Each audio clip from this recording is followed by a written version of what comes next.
राधे राधे दोस्तों। कुरु देश की राजधानी थी हस्तिनापुर। उत्तर प्रदेश के मेरठ का क्षेत्र उस काल में हस्तिनापुर कहलाता था। कुरु वंश के राजा हस्ती ने यह शहर बसाया था। यह स्थान चंद्रवंशी राजाओं की राजधानी थी। कहते हैं कि एक जल प्रलय के कारण जब इंद्रप्रस्थ डूब गया, तब राजा हस्ती ने ये नई राजधानी बनाई थी। महाभारत का युद्ध कई कारणों से हुआ था, जिसमें सबसे बड़ा कारण भूमि या राज्य बंटवारे को लेकर था।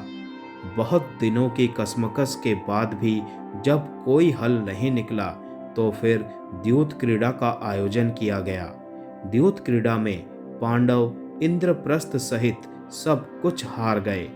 अपमान सहना पड़ा। द्रौपदी का चीरहरण हुआ और अंततः उनको 12 वर्षों का वनवास मिला।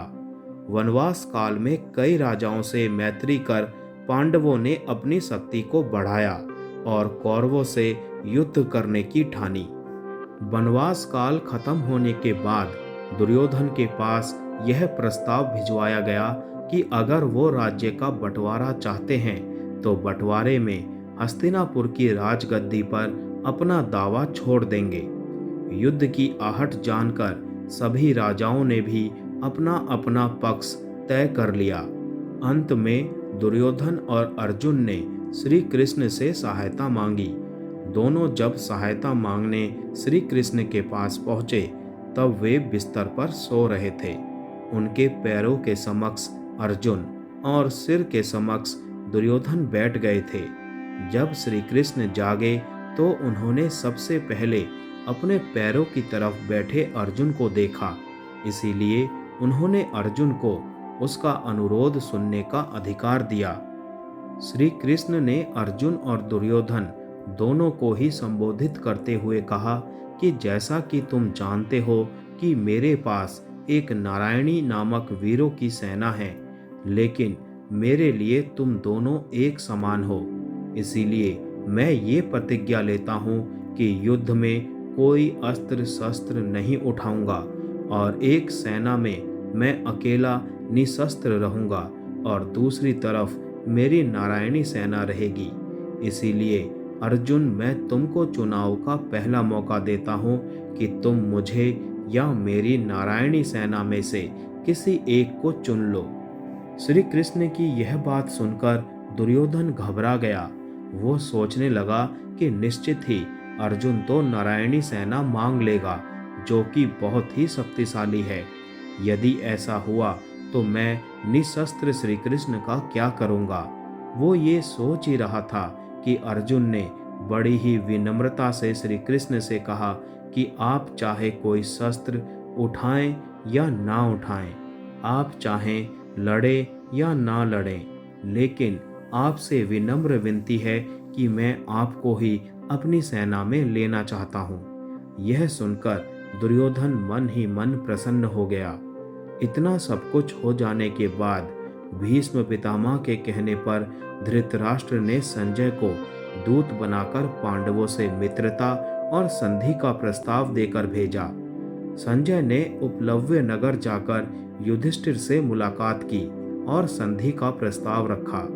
युधिष्ठिर तो यही चाहते थे कि युद्ध ना हो, फिर भी उन्होंने श्री कृष्ण की सलाह लेना उचित समझा और पांडवों की ओर से शांति दूत बनकर श्री कृष्ण हस्तिनापुर पहुंचे। उन्होंने संजय को ये कहकर भेजा कि यदि वो उनको केवल 5 गांव ही दे दें तो वो संतोष कर लेंगे और संधि कर लेंगे। राजदूत संजय के साथ श्री कृष्ण हस्तिनापुर के लिए रवाना हुए। वहां श्री कृष्ण ने पांडवों के संधि प्रस्ताव की शर्त को रखा। दुर्योधन ने अपने पिता को संधि प्रस्ताव स्वीकार करने से रोकते हुए कहा कि पिताश्री, आप पांडवों की चाल समझे नहीं। वे हमारी विशाल सेना से डर गए हैं, इसीलिए केवल 5 गांव मांग रहे हैं और अब हम युद्ध से पीछे नहीं हटेंगे। सभा में श्री कृष्ण बोले, हे राजन, आप जानते हैं कि पांडव शांति प्रिय हैं, लेकिन इसका मतलब ये नहीं है कि वो युद्ध के लिए तैयार नहीं है। पांडव आपको पिता स्वरूप मानते हैं, इसीलिए आप ही उचित फैसला लें। श्री कृष्ण ने अपनी बात जारी रखते हुए दुर्योधन से कहा कि दुर्योधन, मैं तो केवल इतना चाहता हूँ कि तुम पांडवों को आधा राज्य लौटाकर उनसे संधि कर लो। अगर ये शर्त तुम मान लो तो पांडव तुम्हें युवराज के रूप में स्वीकार कर लेंगे। धृतराष्ट्र ने समझाया कि पुत्र, यदि केवल 5 गांव देने से युद्ध टलता है तो इससे बेहतर क्या हो सकता है।